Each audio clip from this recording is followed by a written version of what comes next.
Hey guys, Bradley tuning in, coming at you with another video, and this one's going to be a little unique because I want to share with you how to sell a fixer-upper.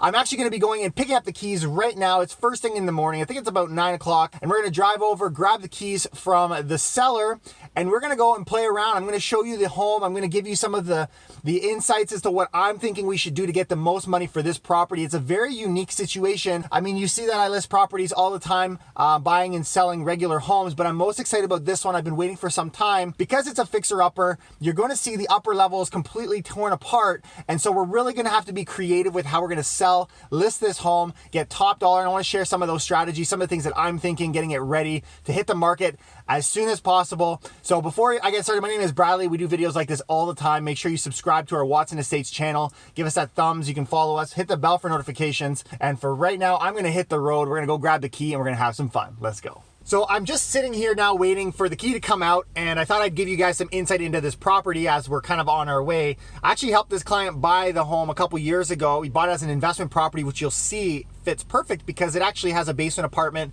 with a separate electrical, which was an incredible find. It's located in Cambridge, Ontario, a great property. And I'm really excited that we can put this one up. He started doing renovations in the upper level and parts of the basement, and then he kind of folded out. He said, you know what, I don't want to do this anymore. So because of the equity growth that we got, we invested in the right market at the right time. He's seen some profits, and I think he just wants out. So now we're selling this half renovated home, and so I'm excited, and actually he's here now, so I'm going to grab the key. Got it.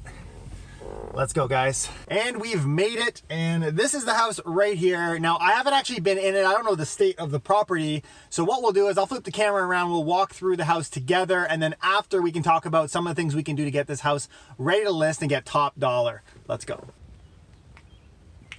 All right, let's check it out.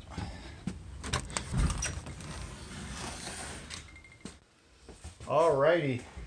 So we are now in the home. Just want to show you the upper level first, and then we'll jump into the basement. So you can see there's a lot of stuff lying around. They've got a lot of material because they were planning on doing these spaces, and then they stopped. Like, there's insulation. They're going to redo a lot of flooring and that kind of thing. So I'm going to turn you around. This looks very different from when we originally bought the house, as you can imagine, because there's been pretty much a total gut. This area I actually am really happy about, as much as it doesn't look that much, because this is a separate entrance, so you could very easily put a door here to separate these spaces. I'm going to turn around. I'm in one of the bedrooms here. And this bedroom, as you can see, the floor was a big part of it was ripped up, so that's going to need to be put back in. And then as we kind of walk in through the house here, we've got another bedroom, so it's a 3-bedroom upper level. These rooms are not that bad. I think we're going to have to redo the floors in here. But this area is also fascinating. So this here was the kitchen and bathroom. The bathroom was in the back, kitchen was in the front, but none of it exists anymore. So we know we're looking for either a fixer and flipper, or we're looking for someone to buy it, fix it up and live there, or somebody that just doesn't care if they have a toilet in their house. I'm just kidding, there's actually one downstairs. All right, so now we're actually in the basement. So I'm just gonna show you around. I'm gonna do a 360. So they actually, as they ripped out the upper level, they actually tore out this section too. This actually finished when we first bought it. There's a lot of stuff because they haven't finished clearing out yet. But here is a bedroom that they had added in. Also need to finish the drywall. So they started, but there's this kind of common area with a laundry room right here. So they can, and it's in a common space, which is fantastic. Now this room actually was renovated. They had done some updates to it. Finish it up. You can see the kitchen and everything is done really well. Lots of cabinets. It looks great. And then there's also a bathroom over here, which was also updated.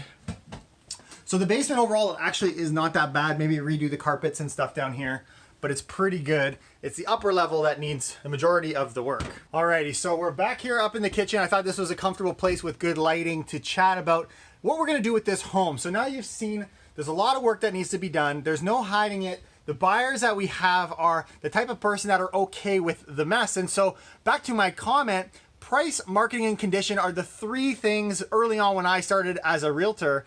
This was the first thing that they kind of teach you. And so with condition being the way that it is, the ultimate result is that your price and your marketing need to hold it up, because like a chair, you need all 3 in order to have a successful sale of a property.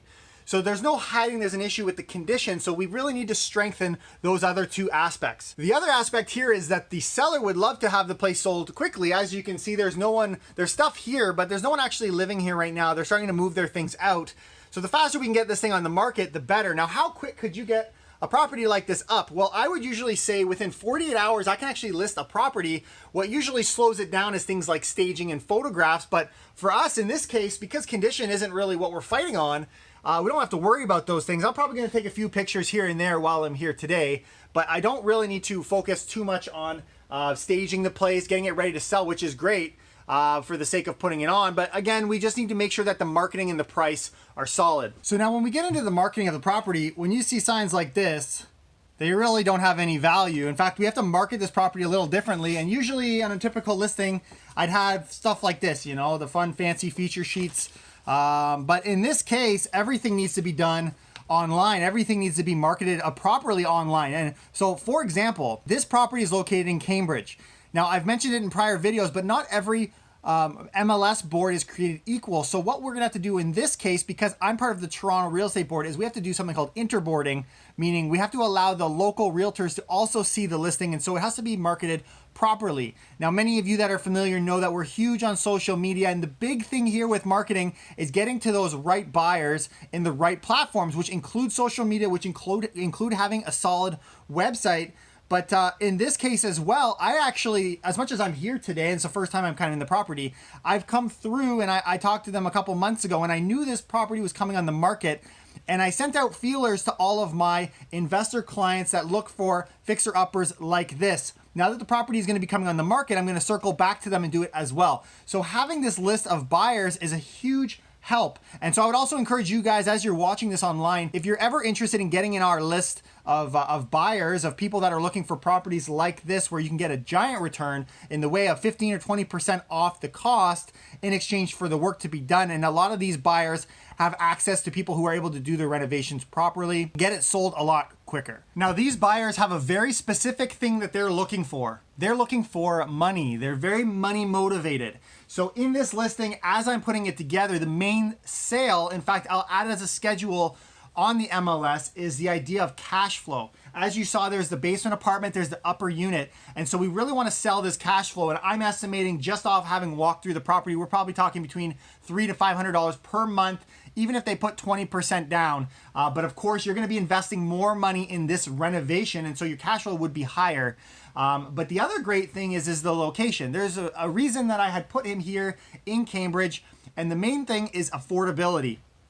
In our area in the GTA, there are only a few pockets where affordability still exists. I mean, we're talking places like Oshawa, Hamilton, a few years back, Guelph. We saw Barrie take off not that long ago. And here in Cambridge, in my opinion, was a pocket. And that's why we saw such a great appreciation in the last couple years, despite the work actually going down.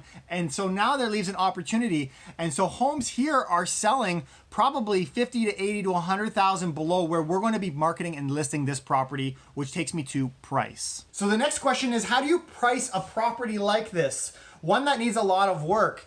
And the best platform, in my opinion, is with multiple offers. Now, I don't just say that because everybody does multiple offers and that's the way you get the most money. I think we had a bit of an illusion the last couple of years where people were underpricing their home, getting many offers, and that was just kind of the play. But actually, in this marketplace, it actually doesn't work anymore. In fact, from my study and seeing what people are doing this when they're pricing them low, they're actually not getting their money back. They're actually losing money.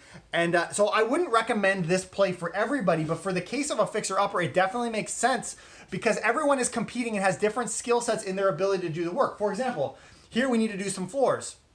Someone might have access to a flooring company or be someone who could do floors themselves and save that money, and so they would be more competitive in their offer. So really, the reason we're pricing it so low is to find the one that's able to do it for the least amount of money. Maybe they don't sell it, maybe they don't flip it, maybe they just purchase it, do the work, and stay, in which case they don't have the closing costs. So our pricing is going to be in this way. Now, the other thing that I'm noticing now with multiple offers is people have opted that once they do this, they're going to take an offer early. They're going to say, I'm going to take an offer on next Thursday, and then they'll have an offer come in that they love and they jump on it. But this is actually a really dangerous game to play. In fact, going through, I mean, I'm a real estate broker now, so the education that I've come through, almost every class we talk about making sure everything is properly disclosed. And this is kind of one of those things where people will take an offer quickly and they actually do it to the disservice of their client. So in this home, the main thing I'm going to do is we're going to take multiple offers, but we're going to be very strict on the fact that if we're going to do this, we're actually going to take it on a specific day. Now that might mean some people aren't interested in putting offers, but that's okay. We're not looking for that one. We're looking for the ones that are coming in at competitive prices, see the deal that's to be made, really coming through and getting excited about this property in the same way that we are. There you have it. Hopefully you enjoyed the tour and you got a little bit of insight into how to list and what it takes to sell a fixer-upper. We're hoping to have this on either today or tomorrow on the market, and I have no doubt that with the number of buyers looking for an opportunity to put a little bit of money in and get a whole lot out, this one is going to do really well in one of the fastest growing cities in the GTA. And I'm excited to see what happens. And so I'm going to put the link down below. You can check out the listing for this and leave a comment down below. Let me know your thoughts on this listing. What are some of the other things that you consider when you're doing a fixer-upper? I mean, we all watch HGTV. We all know what the elegant home looks like when it sells. But I thought this video would be a great opportunity to share with you that not every home is created equal. Sometimes you got to sell that first property to the person that wants to do all the work and then put that HGTV house on the market. And that's exactly what you watched here today. Hey guys, Bradley here giving you an update. If I look like a homeless person, it's because I've been slaving on my computer, putting an offer together on this property. I wanted to give you an update because I have some exciting news to show that everything worked out on this particular home. It is 10 o'clock at night, the day of the offer presentation. We actually had 3 offers come in, and the one we accepted had no conditions and was $15,000 over asking. We've priced it aggressively. We ended up winning big time. My client is thrilled. And so I thought, because I had time to do this video before we actually uploaded it to social media, that I would give you guys the full circle. So that is how you sell a fixer-upper. Now you know. I'll see you next time. Take care and keep it real.